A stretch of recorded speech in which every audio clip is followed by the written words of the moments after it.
அதிகாரம் 1. ஆதியாகமம் 1ஆம் அதிகாரத்தில் இந்த உலகம் சிருஷ்டிக்கப்பட்ட சம்பவம் தெளிவாக எழுதப்பட்டிருக்கிறது. மனுபுத்திரரில் அநேகர் என்னை சிருஷ்டித்தவர் எங்கே இருக்கிறார் என்னும் கேள்வியை கேட்கிறார்கள். இந்த கேள்விக்கு தத்துவ ஞானிகளால் சரியான பதிலை சொல்ல முடியாது. இந்த பிரபஞ்சம் தானாக உண்டாயிற்று என்று ஒரு சிலர் சொல்லுகிறார்கள். ஒரு அணுவை பிளந்ததின் மூலமாக இந்த உலகம் உண்டாயிற்று என்றும் சிலர் சொல்லுகிறார்கள். உலக ஞானத்தினால் தேவனை அறிய முடியாது. பரிசுத்த வேதாகமத்தில் தேவனுடைய ரகசியங்கள் எல்லாம் வெளிப்படுத்தப்பட்டிருக்கிறது. காலங்களின் ஆரம்பம், உலகத்தின் ஆரம்பம், ஜீவராசிகளின் ஆரம்பம் எல்லாமே ஆதியாகமம் புஸ்தகத்தில் தெளிவாக சொல்லப்பட்டிருக்கிறது.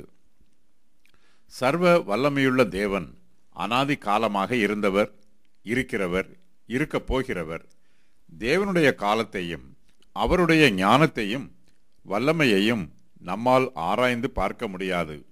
அவர் சர்வ ஞானமும் சர்வ வல்லமையும் உள்ளவர். காலங்கள் ஆரம்பமாவதற்கு முன்பாகவே தேவன் இருந்தார். வானமும் பூமியும் எவ்வாறு சிருஷ்டிக்கப்பட்டது என்னும் விவரம் இந்த அதிகாரத்தில் சொல்லப்பட்டிருக்கிறது. ஆதியிலே தேவன் வானத்தையும் பூமியையும் சிருஷ்டித்தார்.